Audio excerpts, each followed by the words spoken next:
Healthcare is changing, and Dr. Nancy RN is here for you. The topics are many, but each program stands on its own with 3 key action points for you to learn. Your guide to a healthier you in a changing world. Dr. Nancy RN. Welcome to Dr. Nancy RN, Healthy World, Healthy Nation, Healthy You. I'm Nancy Valentine, PhD and registered nurse, and this show is dedicated to you, the healthcare consumer. And today we have a very interesting topic, and I think you're even going to love the title of this topic. The title is Beyond the Drugstore. What do riverbanks, medicine cabinets, toilets, and city streets have in common? Now you may think, never heard of it, couldn't answer the question. So let me translate. We're going to be talking about pharmaceutical pollution prevention that comes from your household, something that you are involved in and probably don't even recognize it. We've got 2 experts who I will introduce in a moment about this topic, because when you're just looking at your pills, your medications, your medicine cabinet, you don't tend to think of this on a much larger scale. But let me just give you some statistics about what that larger scale looks like. These unused medications, which are probably in every household in our country, create a public health and safety concern because they are highly susceptible to the following: accidental ingestion, meaning taking them, theft, misuse, and abuse. And what does that really mean? How does that translate? Almost twice as many Americans, we're talking about a large number, 6.8 million, currently abuse prescription drugs. And they are doing that in larger numbers than using cocaine, hallucinogens, heroin, and inhalants combined. Now, isn't that really something to even stop and think about? Just the regular drugs that are prescribed are actually more dangerous than the ones we tend to associate with public health and personal danger. And I think the other is that the consequences of those dangers are very dramatic. More Americans died in 2010 from overdoses of prescription medications than from motor vehicle accidents. And surveys of users have found that the majority of abused prescription drugs are obtained from family and friends. How generous can you be? Including the home medicine cabinet. So we have 2 amazing experts who have taken this on as part of their professional interests. Let me introduce first Nurse Erin Johnson. Welcome, Erin. Hi. Hi. Erin is Assistant Clinical Professor at Drexel University, College of Nursing and Health Professions. She is also a board member of the Physicians for Social Responsibility, which is a nonprofit organization that works with healthcare professionals to create healthy and safe communities. She is also Vice Chair for the Pennsylvania State Nurses Association Environmental Health Committee. So her professional interests are in the intersection between human health, obviously a nurse, and environmental health. So she really sees her patient population as really all of us, which is very refreshing. Thank you, Erin, for taking that on as a professional responsibility. Her partner in crime and her colleague that she has met is a pharmacist. So Andrew Peterson has his doctorate in pharmacy, and he also has a PhD in health policy. He is now the John Wyeth Dean of the Mayor's College and Professor of Clinical Pharmacy and Health Policy at University of the Sciences in Philadelphia. Before joining this organization, he had a major position as a pharmacist at Jefferson University Hospital. He was also a lead pharmacist and for clinical services at Chester Crozier Medical Center in Chester, Pennsylvania. So he has, feet on the ground experience, as does Erin, as clinicians, but they've taken on this role as well. He's written a textbook that really is for prescribing for nurse practitioners and physician's assistants. So both of these individuals have really very robust backgrounds.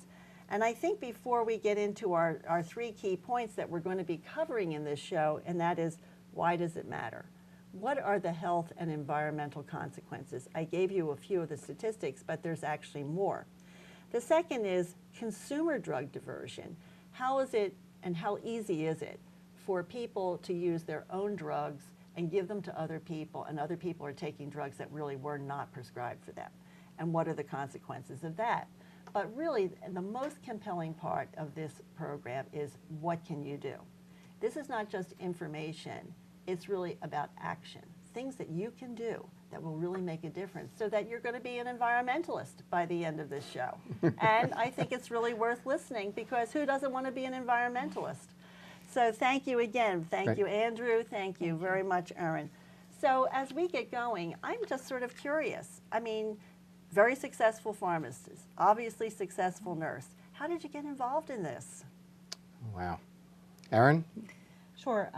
I have a background in environmental science, and actually there are 14 foresters in my family. So Really? I come from an environmental lens, but I really got involved with the human side of things when I embarked on my graduate school programming and got involved with human health. And then I was able to see how these things really do fit together because, as I like to tell our students, we all live in a terrarium. It's a closed system. And what goes in, you know, it stays in there. So how that's distributed really can impact the quality of our lives and the quality of our environment. That is fabulous. So you actually had another career before you became a nurse. I did. And what exactly did you do in that career? I was working on environmental conservation projects. Oh, that's excellent. I think, just as a sidebar, there are so many nurses that are going into nursing as a second career. And here is a sparkling example of how you can really marry two interests and really bring them together as a nurse, which is, I think, one of the best parts of the whole profession, don't you think? Oh, it's wonderful. It's very flexible. Yes, Yeah. that's a good word. Now, tell me... So I got interested in this, Dr. Nancy, through my role as Dean of Mays College. Mays College has a public health program in it, and one of our faculty members is very much into environmental health. And she started talking to me about medications in the environment, and she said, Andrew, we need to do something about this.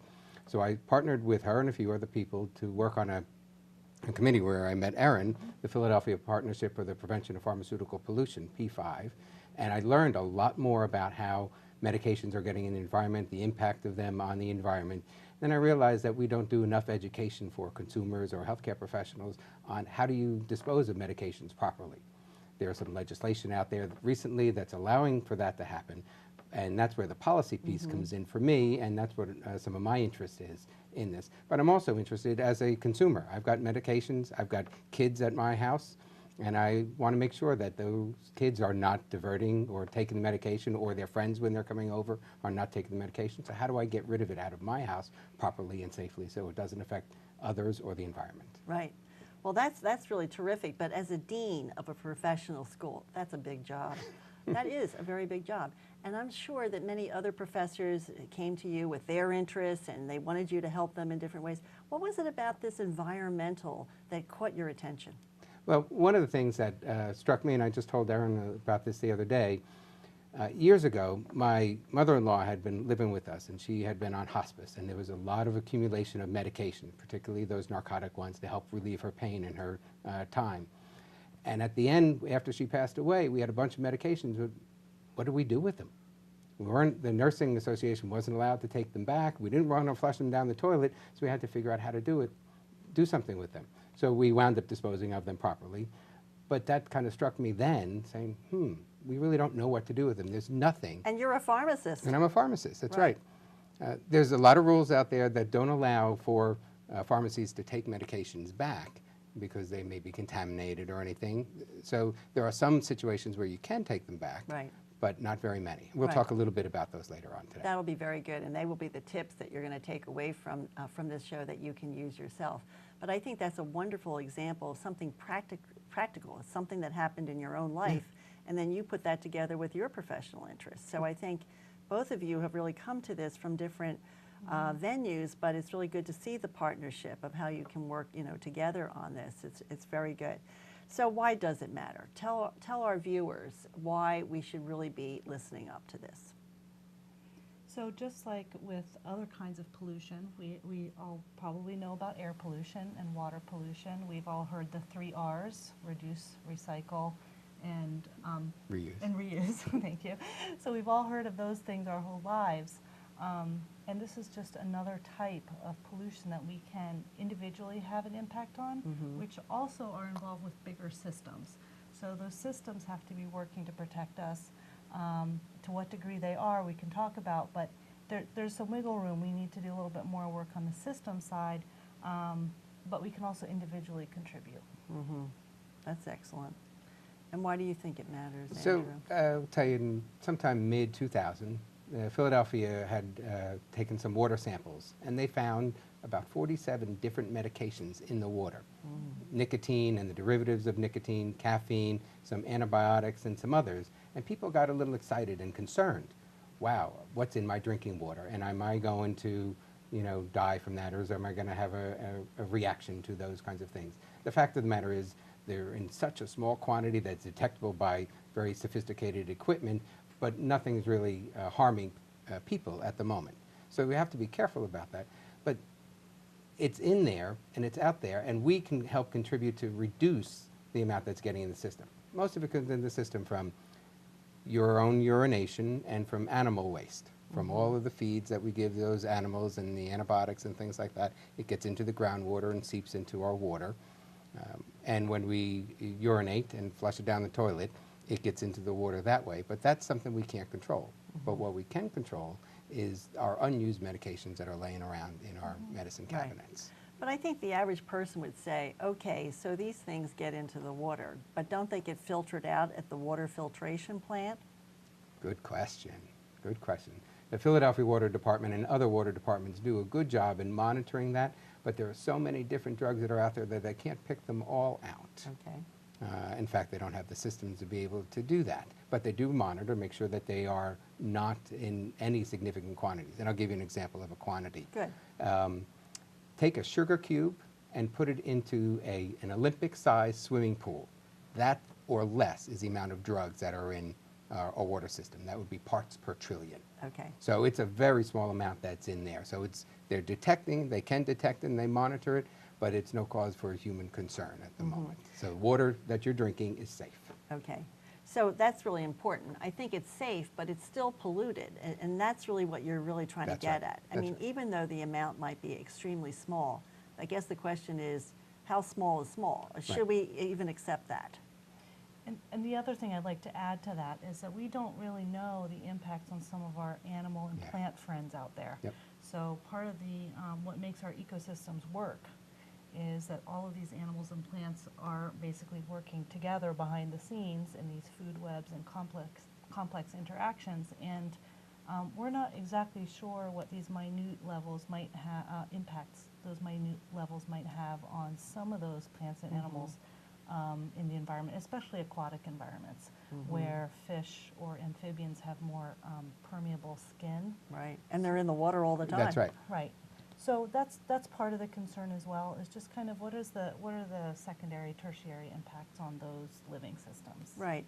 That's a really good point. We tend to be very human centric, but you're really thinking of that whole terrarium. Terrarium, yeah. It's a great visual, the Yeah. terrarium of life. Yeah.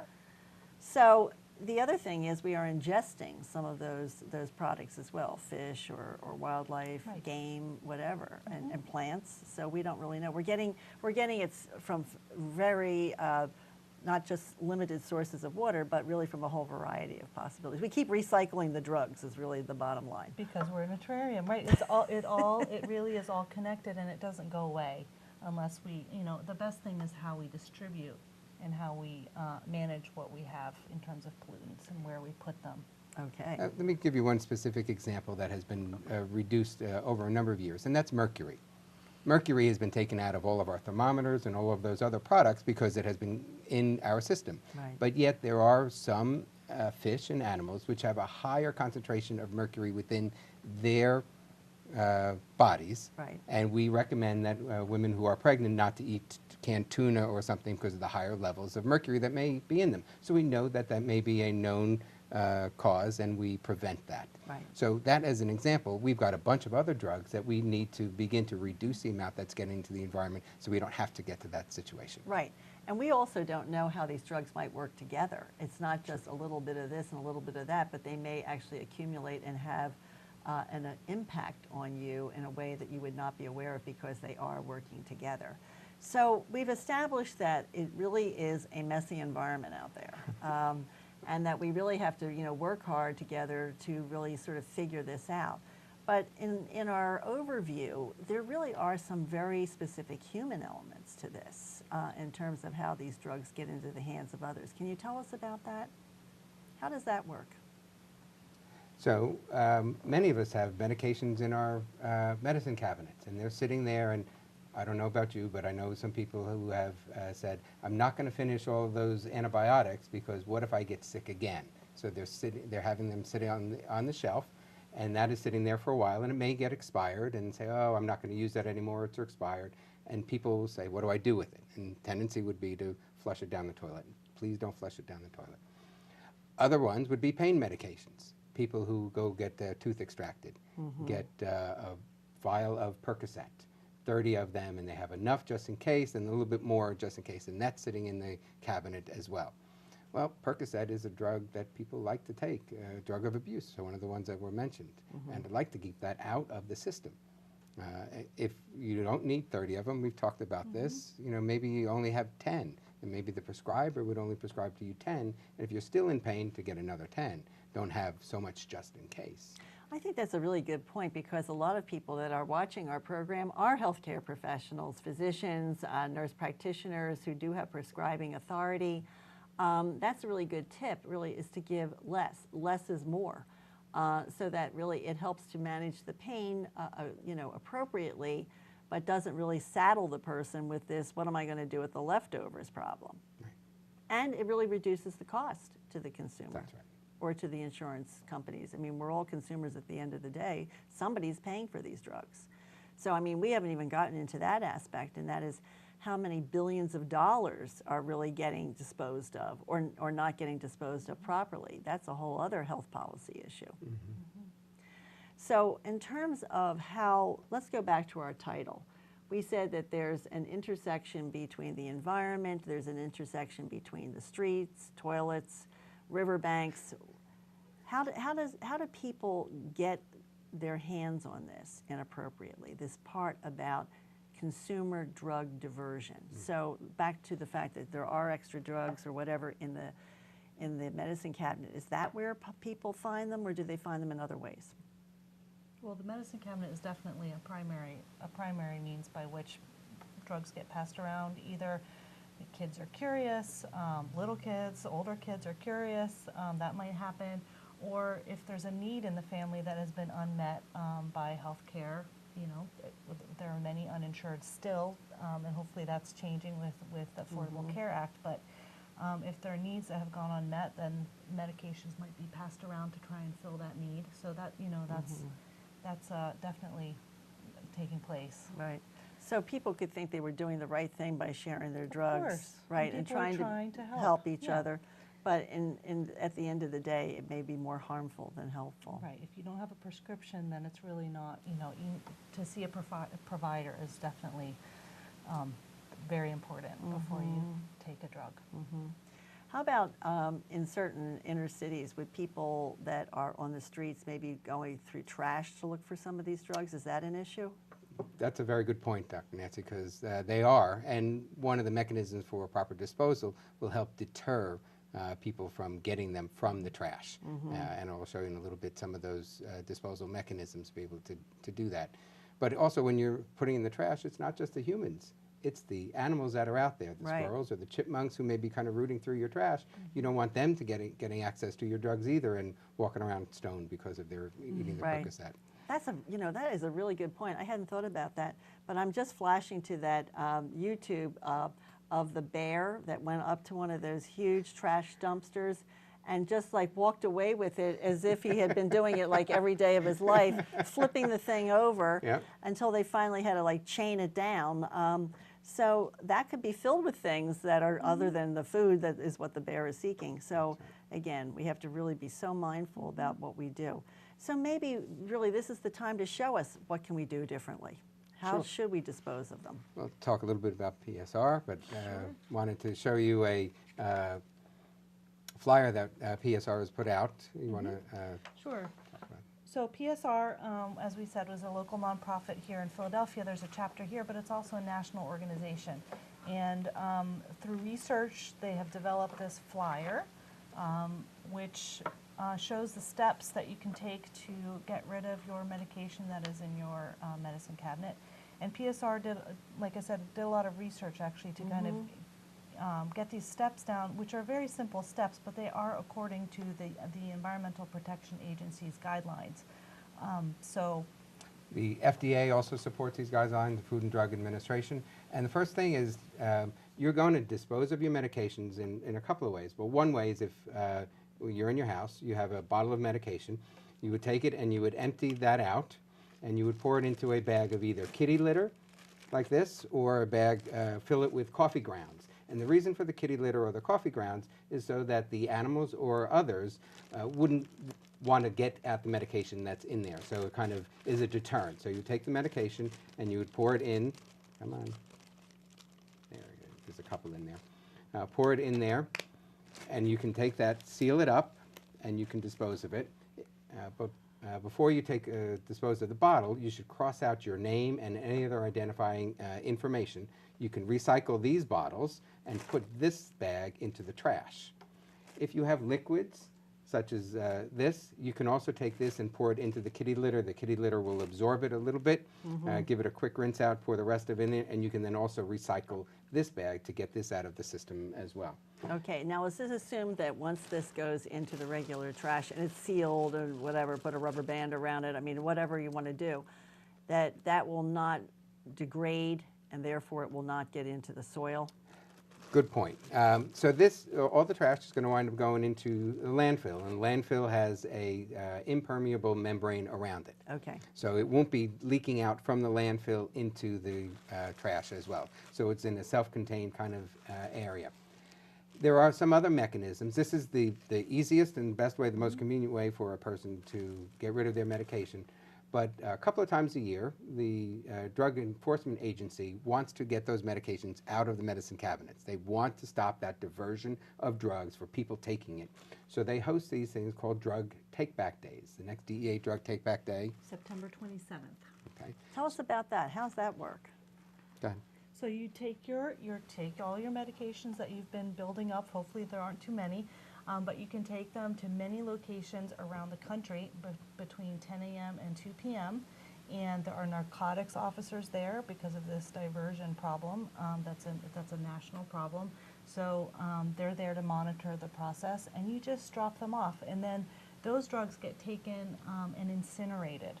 So they're burned at very high temperatures so that they don't exist anymore. Basically, they're turned into ash.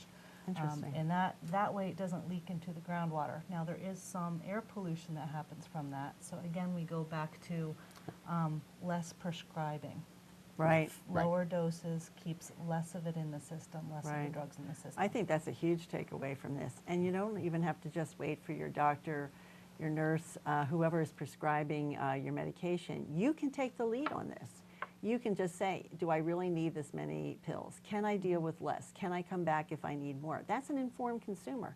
And that's something that you can be, that you can really ask for this, because you can even alert your healthcare providers that you're onto this. You watch this show, you're now knowledgeable, and you want to really play a role in this. I mean, it's not the kind of conversation that most people would even think to bring up to their healthcare team.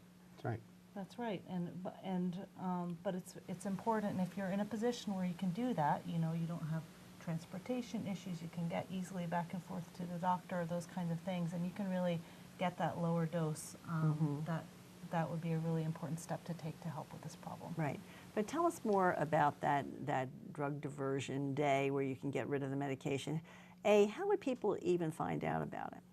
Is it advertised? So you'll see a couple of things. You'll probably see within the next month or so billboards that say "Got Drugs" with a big pill on it or something. That's the DEA's advertising. They've been doing it for a couple of years. You can go to the DEA website, so www.dea.gov, and from there you can search, and they'll give you a list, if you put in your zip code, of drop-off sites within your region. So you can know where to go. Most of those will be at local police stations, so that they have the police officers there. There are some counties and some areas both within Pennsylvania and New Jersey, I'll stay a little local for us, that already have some drop-off boxes. So I live in Cherry Hill, New Jersey, and at our municipal area there is it looks like a mailbox type thing where you can go and at any time, 24/7, you can go and drop your drugs off into that mailbox. It's by the police station, so it's safe in that respect. And you can drop them off in there. Again, before you do, I recommend you kind of cross out your name, remove the labels so Right. that it's not there, Right. nobody identifies it. They'll take it off, but on September 29th and oftentimes 27th, sorry. September 27th, and again in the spring, the DEA usually does these big take-back days. Right. How many pounds did we? Well, so since 2010, the Drug Enforcement Administration's National Prescription Drug Take-Back Day initiative has collected a total of 4.1 million pounds, or 2,123 tons, of unneeded medications That's a lot. since 2010. I'll say. But just to be very clear with our listeners, I think these drop-off points are really for any medication. That's right. It's not just for narcotics. So I don't want people to associate the fact that it's law enforcement with it has to be like the really high-end drugs. Very good point. And also recommend, let's remember that medications are not just pills, they are liquids, they're ointments, Injectables. creams, injectables, patches, all of those kinds of things, if they're not being used, can be disposed of properly through these drug take-back days or the mechanisms that we just showed you. Right. So with all of your work, do you feel that the healthcare community, just take the doctors, the nurses, the pharmacists, everyone that really is part of the healthcare team, do you think that we as a community of treaters are as knowledgeable about this as we need to be? I think we could do more to educate our colleagues and our peers. I do think that an emphasis on health promotion and disease prevention would also help. So, you know, looking at how to keep people from needing too many drugs in the first place, Right. that's another step. So I think we can do a lot more. I think the healthcare professionals don't always think about it, but they make an assumption that the consumer finishes all of the medication that was prescribed, Right. that there would not be left over. So they don't always make that or calculate that into their thought process. So when they're Right. prescribing 7 days of antibiotics, they think 7 days are going to be taken, Right. but people are taking maybe 4 or 5. Right. So we need to think about that and educate them about the consumer's behavior so that they can adjust a little bit more and educate the consumer on how best to take their medications and what to do if they cannot finish them perfectly. Right. Well, just in listening to this show, I've come up with an idea, and maybe your groups are already thinking about doing this, but when you go to many pharmacies, they really give you a little flyer about that drug and what it does. It would be interesting to have an attached flyer about how to get rid of the drug. That's a very good point because we've done some of those studies. Some of our work with the See? P5 group has done that, put flyers like this right into some of those bags. And you'll see at some of the pharmacies, mind if I bring that up? Not at all. There are some, at the counter, some medication disposal systems. So if you don't have a cat and you don't have kitty litter, or you don't drink coffee, or you drink it out of those little cups, you can buy one of these small disposal systems, which looks very much the same. It's a bag that you can put your medications in. If you kind of keep your eye out for it, you'll probably see them right nearby where you purchase your medications. Right. So that may be the trigger for you. Right. Oh, I should buy that as well. They're Right. not that expensive. Well, I think in closing, I want to thank our two guests, Aaron and Andrew, for educating all of us about this problem. It's an environmental problem, and it's also a personal problem. And the fact is that you can really take very simple actions, but I think the hardest part about this is really changing your mindset and really not thinking about hoarding and keeping and saving.